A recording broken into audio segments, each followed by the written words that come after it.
Oke, selamat pagi anak-anak semua. Apa kabar?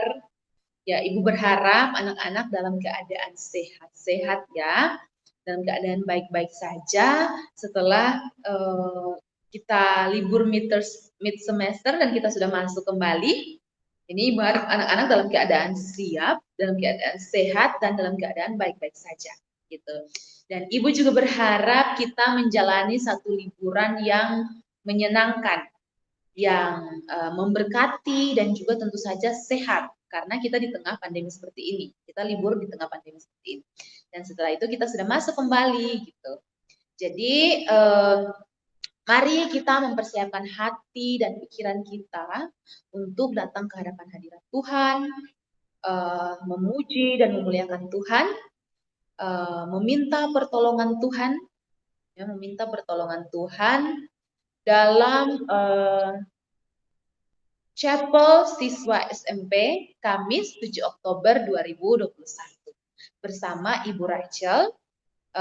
Kita akan sama-sama devosi, ya kita akan sama-sama chapel dan merenungkan kebenaran firman Tuhan, meminta pertolongan Tuhan untuk menjalani satu hari ini, menjalani tanggung jawab kita dengan baik. Ya, oleh karena itu, Ibu berharap anak-anak dalam keadaan siap, baik secara hati, secara fisik. Semoga kita bisa sama-sama mengikuti chapel ini dengan satu sukacita dan sikap yang menghargai kebenaran Tuhan. Oleh karena itu, mari Ibu mengajak anak-anak semua untuk datang ke hadapan hadirat Tuhan dengan bersaat teduh sejenak. Kita berdoa.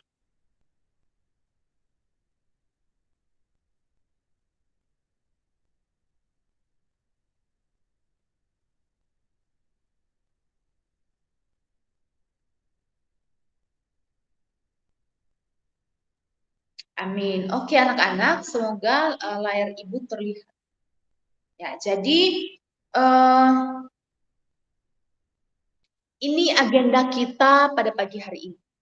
Ya, ini agenda kita pada pagi hari ini. Jadi yang pertama nanti Ibu akan meminta anak-anak untuk menuliskan pengakuan dosa. Wah, mungkin sudah lama ya kita tidak mengaku dosa kita ya.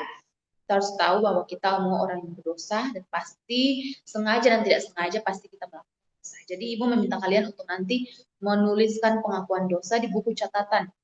Entah di buku catatan agama atau di buku catatan mana saja yang sekarang ada kalian pegang atau di agenda kalian. Kalaupun tidak ada di kalian sekarang, kalian nanti bisa memikirkannya saja. Gitu. Lalu nanti akan ada pujian, menyimak pemberitaan firman Tuhan, dan merenungkan kebenaran firman Tuhan. Ya, ya. Mari kita menyanyi sebuah lagu yang berjudul Ku Mau Iring Tuhan.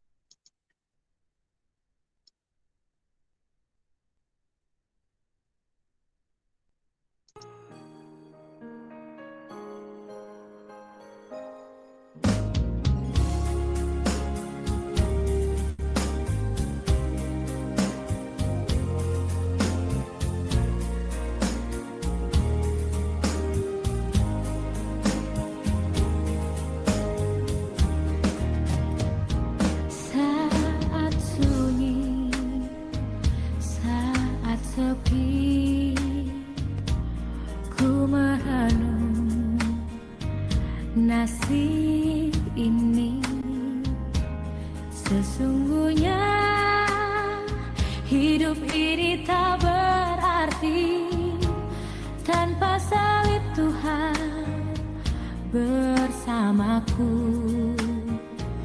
Sungguh aku menyesali akan hidupku begini. Ku abaikan kasih setiamu, hidup dalam dosa penuh nista.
Ya, mari kita sama-sama menghadap Tuhan di dalam doa. Kita berdoa. Terpujilah Engkau Allah, sumber segala rahmat, sumber segala perlindungan, sumber segala anugerah. Engkau Allah yang layak kami iring, Engkau Allah yang layak kami beritakan kepada. Karena Engkau Allah yang menyelamatkan, juga Engkau Allah yang terus memelihara sampai detik ini. Bapa, biarlah dengan hati yang sungguh-sungguh kami siap untuk mendengarkan kebenaran firman-Mu di tengah kondisi dan keadaan kami yang tidak normal. Terpujilah Engkau Allah yang terus menolong, terus memampukan. Kristus Yesus, kami siap untuk mendengar kebenaran firman.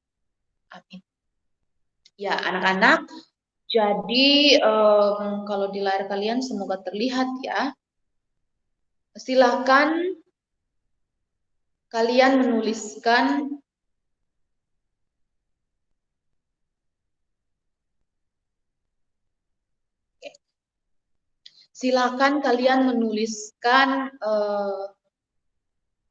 ingat atau tulislah kesalahan apa yang selama ini anak-anak sudah lakukan. Ya. Tadi yang Ibu bilang kan di awal itu agenda kita hari ini kita akan menuliskan dosa atau kesalahan apa yang kira-kira sudah pernah anak-anak lakukan. Itu baik yang secara tidak sengaja maupun yang secara sengaja, baik yang kalau secara takaran mungkin kalau menurut takaran kita besar atau kecil, ya, yang selama ini sudah kita lakukan, yang kita sembunyikan, atau yang baru-baru saja kita lakukan. Silakan anak-anak memikirkan dan menuliskan. Kalau memang ada catatan di depan kalian, silakan kalian tuliskan. Tapi kalau tidak ada, silakan dipikirkan saja. Ibu juga akan memikirkan dan menuliskan.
Oke, kita sudah selesai bagi anak-anak yang sudah memikirkan dan sudah menuliskan kesalahan apa yang sudah pernah kita lakukan.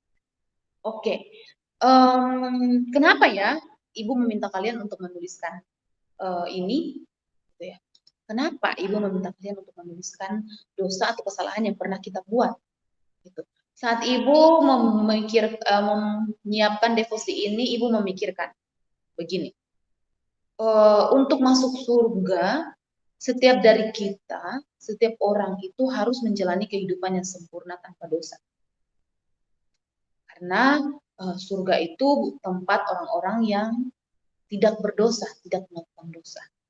Jadi untuk masuk ke sana, kita harus menjalani kehidupan yang sempurna tanpa dosa.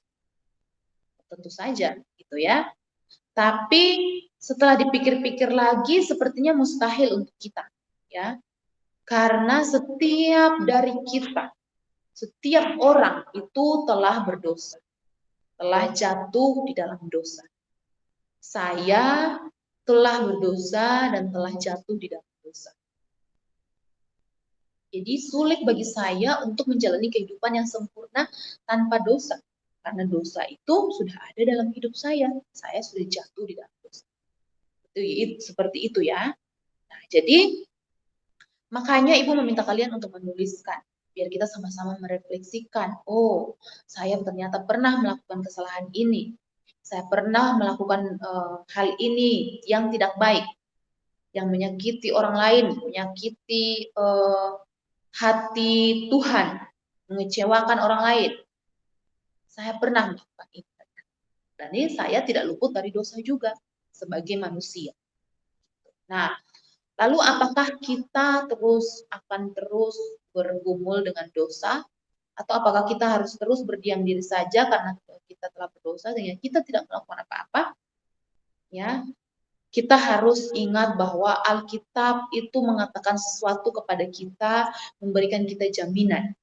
Ya, pada hari ini ada kabar baik untuk kita. Ada kabar baik untuk kita. Yesaya 1 ayat 18 itu mengatakan kepada kita bahwa sekalipun dosamu merah seperti kesumba, akan menjadi putih seperti bulu domba. Ini kabar baiknya untuk kita anak-anak. Ya, walaupun kita punya kehidupan yang sudah berdosa, kita sempat pesimis bahwa kita tidak bisa tidak menjalani kehidupan tanpa dosa.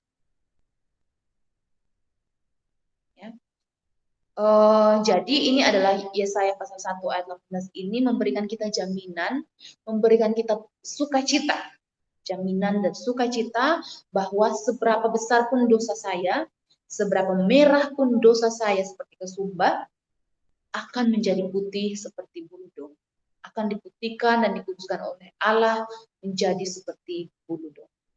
Ya.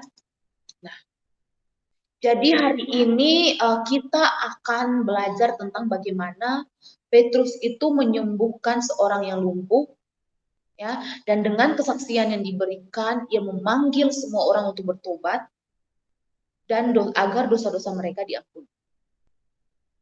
Dengan tema minggu ini yaitu pengemis lumpuh berjalan. Dari Kisah Para Rasul 4 ayat 1 sampai 22, silakan anak-anak menyiapkan bahan bacaan kita hari ini. Kisah Para Rasul 4 ayat 1 sampai 22. Hari ini kita akan belajar bagaimana Petrus menyembuhkan seorang yang lumpuh dan mengajak semua orang untuk bertobat agar dosa-dosa itu diampuni. Oke.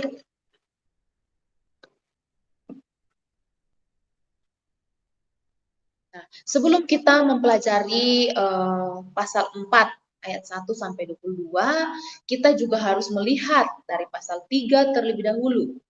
Ya, pasal sebelumnya, jangan terlalu jauh-jauh lah. Pasal 2. Karena pasal 2 kan kita sudah belajar kan di minggu sebelumnya sebelum kita libur. Nah, jadi kita mau belajar dulu pasal 3.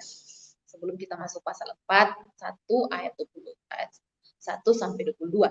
Nah, di pasal 3 itu terbagi menjadi 2 perikop ya anak-anak. Perikop pertama itu Petrus menyembuhkan orang lumpuh di pasal 3 ayat 1 sampai 10. Dan perikop yang kedua itu khotbah Petrus di Serambi Salomo pasal 3 ayat 11 sampai 26. Jadi sebelum kita masuk ke pasal 4, kita lihat dulu apa yang dibicarakan pasal 3. Yaitu yang pertama Petrus menyembuhkan orang lumpuh dari pasal 3 ayat 1 sampai 10, lalu khotbah Petrus di Serambi Salomo pasal 3 ayat 11 sampai 26. Nah, anak-anak, ini yang seharusnya kita tahu terlebih dahulu, harus kita ingat terlebih dahulu. Pasal 3 ayat 1 sampai 10 itu yang tadi Ibu sebutkan berbicara tentang Petrus menyembuhkan orang lumpuh, ya. Itu yang pertama itu kita ketahui bahwa ada seorang lumpuh yang menjalani kehidupannya sebagai pengemis di bait Allah. Jadi seorang lumpuh yang tidak tahu harus berbuat apa, tidak punya pekerjaan yang baik, dan harus menjalani kehidupannya sebagai pengemis di bait Allah. Ketika Petrus dan Yohanes datang ke tempat itu dan melewati tempat itu, pengemis itu berteriak kepada Petrus dan Yohanes untuk memohon belas kasihan mereka. Untuk sepertinya meminta uang kepada Petrus dan Yohanes, gitu ya. Tetapi pada saat itu Petrus yang sedang dipenuhi dengan Roh Kudus, dia tidak memberikan uang kepada orang itu. Dia tidak memberikan uang kepada orang itu. Dia mengulurkan tangannya dan meminta orang lumpuh itu untuk berdiri. Ya, kalau anak-anak baca di pasal 3 ayat 1 sampai 10. Jadi pengemis itu meminta uang kepada Petrus dan Yohanes, tapi Petrus tidak memberikan uang. Tetapi Petrus mengulurkan tangan kepada orang lumpuh itu dan meminta orang lumpuh itu untuk berdiri. Dan apa yang terjadi anak-anak? Yang terjadi adalah orang lumpuh itu berdiri, bahkan bisa melompat-lompat, dan dia menjadi takjub, dia menjadi heran, tapi dia bersuka cita karena ternyata setelah ini Yesus memegang tangannya dan memintanya untuk berdiri, dia bisa berdiri dan bahkan melompat. Itu di pasal 3 ayat 1 sampai 10. Nah, apa yang bisa kita pelajari dari situ? Sebelum kita memasuki pasal 4, apa yang kita bisa pelajari dari situ? Ya, kita percaya bahwa walaupun Yesus telah naik ke dalam ke surga, ya, namun roh dan kuasa namanya itu, melalui roh dan kuasa namanya, terus ada kuasa untuk menyembuhkan. Ya, melalui roh dan namanya, kuasa untuk menyembuhkan itu terus berlanjut, tetap berlanjut, ya. Jadi kita ingat bahwa Yesus pada saat melayani di dunia, dia menyembuhkan orang, ya, membangkitkan orang mati. Lalu apakah setelah Yesus naik ke surga itu kuasa itu tidak ada lagi? Tentu saja tidak. Ya, Petrus dengan meminta orang lumpuh itu untuk berdiri menunjukkan bahwa walaupun Yesus telah naik ke surga, namun melalui roh dan namanya, kuasa untuk menyembuhkan itu tetap ada, tetap berlanjut. Yesus tidak pergi dan tidak meninggalkan apa-apa, tapi kuasa untuk menyembuhkan orang sakit itu tetap berlanjut. Nah, dengan kuasa dari Roh Kudus juga, pesan Injil itu tidak bisa dihentikan, tidak dapat dihentikan. Ya, bahkan akan terus tersebar sampai ke seluruh dunia. Dengan Petrus menyembuhkan orang lumpuh itu, dan orang lumpuh itu bersorak-sorai, bersuka cita, memuji Allah, secara tidak langsung kuasa kebenaran Tuhan itu, Injil itu telah diberitakan. Semua orang menjadi tahu, oh ada kuasa yang bisa menyembuhkan. Ya, secara tidak langsung Injil itu terus akan tetap diberitakan dan tidak dihentikan. Gitu ya. Jadi itu yang kita pelajari yang perlu anak-anak pahami di pasal 3 perikop pertama. Gitu ya. Lalu yang ketiga, ketika Petrus menyembuhkan orang lumpuh itu, dia ingin semua orang itu tahu bahwa bukan dia yang menyembuhkan orang itu. Dan dia tidak menyembuhkan orang itu, lumpuh itu, dengan kuasanya sendiri. Ya, dia tidak ingin semua orang tahu kalau itu dia kekuatannya, kuasanya yang menyembuhkan orang lumpuh itu. Tetapi dia ingin supaya semua orang tahu bahwa Yesuslah yang telah menyembuhkan orang lumpuh itu. Yesuslah yang mereka tolak, mereka hukum, mereka salibkan, mereka kuburkan, gitu kan. Yesuslah yang juga justru telah bangkit dari kematian, yang memiliki kuasa itu untuk menyembuhkan. Jadi Petrus ingin supaya semua orang tuh tahu bahwa bukan dia, bukan kekuatannya atau kuasanya yang membuat orang itu berjalan, tetapi Yesus dialah yang telah menyembuhkan orang. Ya, supaya apa? Supaya setiap orang yang percaya di dalam nama Yesus juga bisa disembuhkan. Supaya setiap orang yang percaya di dalam nama Yesus juga bisa disembuhkan dan bisa dipulihkan. Nah, kita ke pasal 3 perikop yang kedua, bagian yang kedua, yaitu ayat 11 sampai 26. Ya. Ternyata setelah disembuhkan orang lumpuh itu tidak diam-diam saja. Ya, setelah dia sembuh, dia bersuka cita, bersorak-sorai memuji Allah dan berjalan mengikuti Petrus dan Yohanes. Ya, dia berjalan mengikuti Petrus dan Yohanes sehingga banyak orang itu melihatnya menjadi takjub dan heran. Orang-orang tuh awalnya mengenal dia tuh sebagai pengemis yang duduk meminta-minta di bait Allah. Tetapi sekarang ini dia bisa berjalan. Mereka melihat dia bisa berjalan dan bahkan dia bersorak-sorai mengikuti Petrus dan juga Yohanes. Ya, jadi orang-orang tuh heran, loh ini kenapa dia kok bukannya dia itu yang si lumpuh itu, ya kan? Nah, melihat itu, Petrus memanfaatkan kesempatan ini untuk berkhotbah tentang Yesus Kristus. Ya, jadi dengan melihat banyak orang yang heran dan takjub, Petrus mulailah memanfaatkan momen ini untuk menceritakan tentang Yesus dan kuasanya. gitu ya. Nah, makanya di pasal 3 ayat 11 sampai 26 itu Petrus mengatakan dengan berkhotbah di Serambi Salomo yang mengatakan bahwa setiap orang yang percaya dalam nama Yesus pasti akan dipulihkan dan disembuhkan. Ya, kenapa kalian heran? Jangan heran, Yesus Kristus yang kalian salibkan itu, yang telah bangkit dari kematian dan naik ke surga itu meninggalkan kuasa yang sangat luar biasa di dunia untuk memulihkan dan menyembuhkan orang yang sakit. Ya, Petrus ada harapan. Orang lumpuh itu mengetahui tentang Yesus, ya, karena setiap hari dia pekerjaannya duduk-duduk meminta-minta di bait Allah.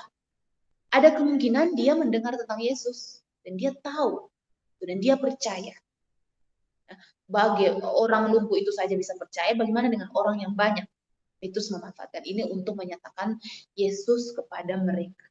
Gitu ya. Di seorang yang lumpuh percaya kepada Yesus.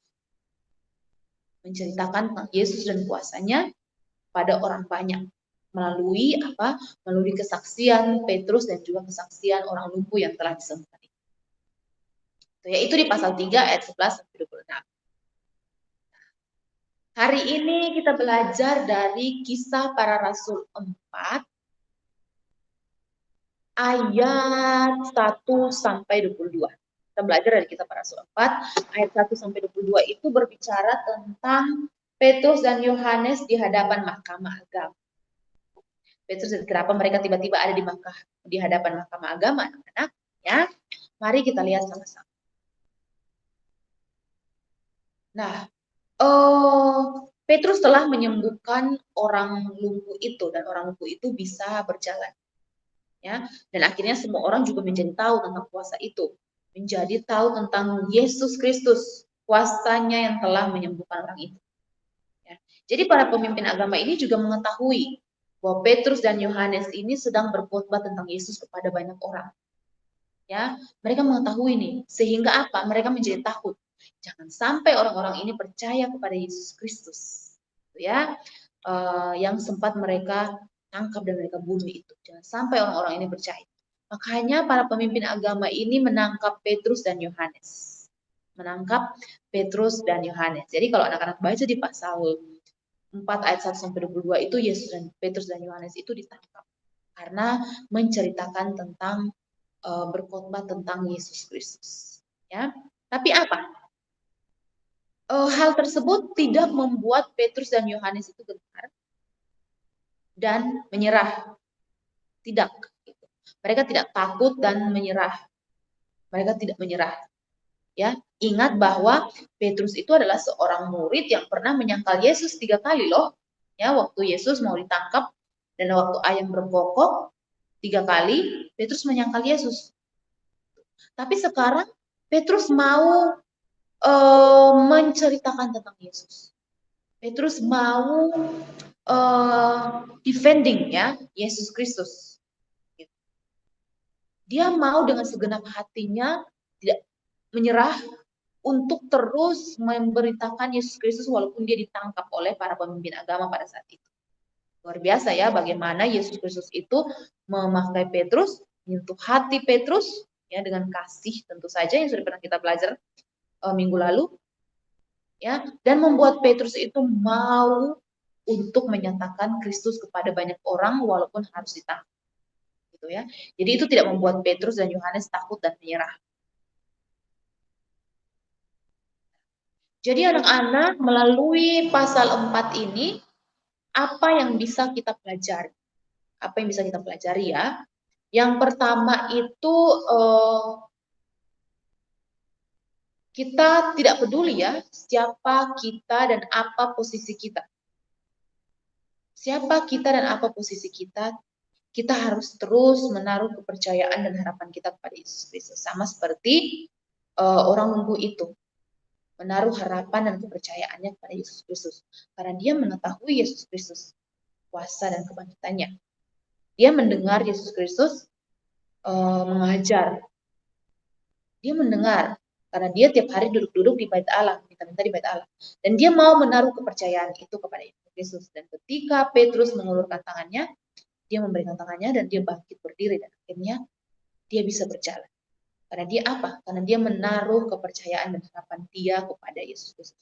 Begitu juga dengan kita anak-anak. Tidak peduli siapapun kita dan apa posisi kita harus menaruh kepercayaan dan harapan kita hanya kepada Yesus Kristus. Karena dia yang telah mati dan bangkit dan naik ke surga, dia memberi kita jaminan Roh Kudus dalam kita untuk menolong dan memampukan kita percaya dan melakukan apa yang Tuhan inginkan kita lakukan, yang berkenan bagi Tuhan. Oleh karena itu, kita harus menaruh harapan dan kepercayaan kita hanya kepada Dia. Yang kedua, anak-anak, jika kita melakukan suatu kesalahan, ini akan membawa kita kepada kegiatan kita tadi, kita menuliskan kesalahan kita. Jadi ketika kita melakukan kesalahan, kita harus mengakuinya dan bertobat meminta pengampunan dari Allah. Ya, kita harus mengakuinya di hadapan Allah. Kalau kita melakukan kesalahan apapun itu, kecil ataupun besar bagi kita di mata kita, atau sengaja dan tidak sengaja, kita harus mengakuinya. Ketika kita berbohong kepada orang-orang, kepada orang tua atau kepada guru, kita harus mengakuinya. Ketika kita melakukan satu kesalahan dengan tidak mengerjakan tugas yang diberikan, tidak mengumpulkan tugas tepat waktu, kita harus mengakuinya, merefleksikannya dan mengakui. Lalu setelah itu apa? Apakah kita hanya setelah itu kita mengakui saja? Bertobat, ya, kita bertobat, meminta pengampunan dari kita. Jadi akui kesalahan kita ketika kita melakukan kesalahan, ya, akui kesalahan kita, dan yang langkah kedua adalah bertobat, meminta pengampunan dari Allah. Karena sesungguhnya Allah itu adalah Allah yang pengasih, Maha Penyayang. Dia mengampuni kita ketika kita mau datang berseru dalam nama. Ingat ya, kita sudah belajar ya, bahwa ketika kita datang dan berseru dalam namanya, Dia akan mengampuni kita. Oleh karena itu, kita harus mengakui kesalahan kita dan bertobat meminta pengampunan dari Allah. Yang ketiga, apa yang bisa kita pelajari? Injil itu harus terus diberitakan dalam keadaan apapun, anak-anak. Ya, dalam keadaan apapun Injil itu harus terus diberitakan. Kenapa? Karena kita ini adalah saksi Kristus. Betul ya? Kita sudah belajar ya bahwa kita ini adalah saksi Kristus. Roh Kudus itu sudah ada dalam diri kita, sudah dicurahkan bagi kita. Dan kita ini walaupun tidak mendengar tidak mendengar kisah Yesus secara langsung atau tidak menyaksikan secara langsung, tapi kita punya Alkitab. Ya. Kita punya Alkitab yang kita baca dan kita menjadi tahu. Ketika kita sudah mengetahuinya, maka kita juga disebut sebagai saksi Kristus. Maka dalam keadaan apapun, waktu kapanpun, Injil harus terus diberitakan oleh para saksinya, yaitu kita. Jadi dalam keadaan apapun Injil harus terus diberitakan. Petrus dan Yohanes, mereka ditangkap oleh pemimpin agama. Tapi pada saat itu tetap mereka menyatakan Injil pada semua orang. Menyatakan Yesus Kristus kepada semua orang. Ya. Dan juga sehingga dalam keadaan apapun Injil harus terus diberitakan.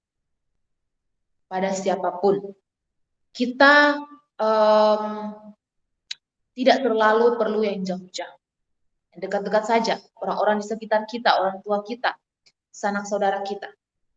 Ketika kita melihat ada yang belum percaya kepada Yesus Kristus, atau ketika kita melihat mereka melakukan dosa, ya, saatnya bagi kita sebagai saksi Kristus, kita sudah mengetahui yang baik dan yang benar, saatnya bagi kita untuk menyatakan itu kepada orang-orang sekitar kita yang belum mengetahui. Sehingga dalam keadaan apapun, Injil harus tetap dinyatakan. Sederhana saja, tidak terlalu yang berat-berat, harus kemana, tuh. Tapi di sekitar kita, mulai dari dalam diri kita, Injil itu harus terus hidup dan harus terus diberitakan. Injil apa? Injil Yesus Kristus. Tentang apa? Tentang kelahirannya, kematiannya, kuasa kebangkitannya, dan bahkan kenaikannya. Kita terus nyatakan. Dan yang paling penting itu adalah Dia mati menebus dosa kita. sehingga kita tidak berdosa. Dosa kita yang tadi merah seperti kesumba diputihkan. Itu adalah Injil, anak-anak, yang harus kita sampaikan kepada orang-orang, dan orang-orang juga tahu, jadi percaya, sama seperti kita. Jadi dalam keadaan apapun, Injil harus terus diberitakan. Inilah anak-anak yang menjadi refleksi kita pada pagi hari ini. Ya, kita menyadari bahwa kita ini ingin sekali hidup bersama dengan Tuhan, ya, anak-anak. Dan itu memang sudah kita miliki di tangan kita. Anugerah keselamatan telah membuat kita memiliki jaminan bahwa kita akan hidup bersama-sama dengan Tuhan. Tetapi perjalanan itu masih panjang. Ya. Kita masih hidup dalam dunia yang berdosa. Kita masih terjerat dalam dosa. Ya. Hal-hal yang salah, yang kita tahu salah, kita belum terlalu sering menghindarinya, atau kita masih sering melakukan. Ya, dosa-dosa, kesalahan-kesalahan yang kita tahu itu menyakiti hati orang lain, kita masih melakukan. Karena apa? Karena kita masih hidup dalam dunia yang berdosa. Gitu. Tapi apa? Nah, kita mau punya hati yang memang dipimpin oleh Roh Kudus untuk berdoa kepada Tuhan, ya, berdoa kepada Allah agar kita memiliki hati seperti orang lumpuh itu, yang mau percaya. Ya, ketika kita berdosa dan kita tidak percaya kepada Yesus, hidup kita seperti orang lumpuh itu, tidak seimbang, tidak berjalan dengan baik. Hidup kita kelihatannya baik-baik saja, tapi sebenarnya tidak. Karena kita jauh dari Tuhan, kita belum mengaku dosa. Anak-anak, ya. Tetapi ketika kita mau memiliki hati untuk meminta pertolongan Tuhan, ya, berdoa kepada Tuhan supaya kita diampuni, mengaku kesalahan kita, dosa kita di Tuhan supaya kita diampuni, ya, dan supaya dosa kita diputihkan seperti bulu domba. Itu yang pertama. Yang kedua, kita mau menaruh kepercayaan kita kepada Allah dan memuji Allah selalu, sama seperti orang lumpuh itu. Dia menaruh kepercayaannya kepada Yesus, dan ketika dia telah disembuhkan, dia memuji Allah dengan sukacita dan senang. Itulah yang harusnya kita hidupi juga dalam hidup kita. Ya, itulah yang seharusnya kita terus gumulkan dalam hidup kita. Bagaimana kita mau berseru kepada Tuhan, meminta pengampunan dosa, dan bagaimana kita mau memuji Tuhan atas kuasanya, keselamatannya, ya, dan menaruh kepercayaan kita hanya kepada Allah saja. Terus memuji Tuhan. Kiranya Tuhan menolong kita melakukan segala sesuatu seturut. Mari kita bersatu dalam doa. Kita berdoa. Terpujilah Engkau Allah yang Maha Murah dan Kasih. Terima kasih Tuhan melalui Petrus dan juga Yohanes yang menyembuhkan orang lumpuh kami belajar.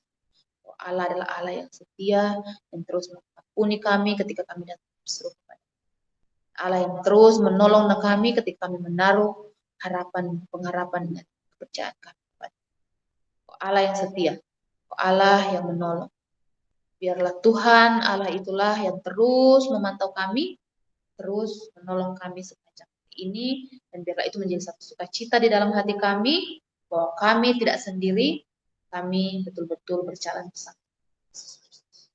Dalam namanya sajalah kami datang dan berdoa kepada Bapa. Terima kasih. Shalom.